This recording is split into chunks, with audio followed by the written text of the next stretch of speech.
Fl-eqel tal-pandemija tal-COVID-19, in-negozji fit-turiżmu jinsabu f'morsa li dejjem qed tissikka. Dan qalu l-kap tat-taqsima tat-turiżmu fih dan il-Kamra tal-SMEs fil-Fenek f'kummenti lill-Gazzett tal-lum fejn qal li iktar ma ttawwal din is-sitwazzjoni f'pajjiżna, iktar se tkun kbira d-daqqa ta' ħarta fuq in-negozji. Din is-sitwazzjoni se twassal biex in-negozji jkollhom ikeċċu lil ħaddiema minħabba li qed jispiċċaw bla flus. Fakkar li ħadd m'għandu riżorsi infiniti, mod speċjali dawk il-ħwienet li għadhom qed iħallsu l-kirjiet tagħhom.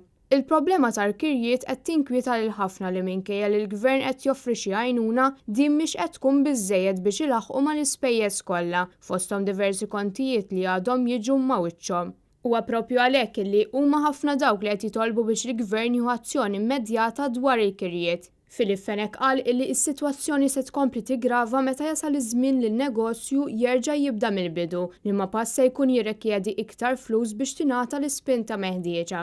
L-industrija tat-turiżmu f'pajjiżna timxi l-aktar b'individwi li jiġu mill-Italja, Franza, Ġermanja u r-Renju Unit li ma pajjiżi ntlaqtu l-aktar ħażin mill-coronavirus. U allura dan il-fatt se jolqod direttament lil Malta meta numru ta' xhur oħra jerġa' jiftaħ l-ajruport. Fenek wissa li pajjiżna se jkollu jimxi b'ekonomija ristretta immens u talab lill-Gvern biex jaraf li issa l-mument li jsir ix-xogħol infrastrutturali fil-qawra ta' Sliema u f'San Ġiljan.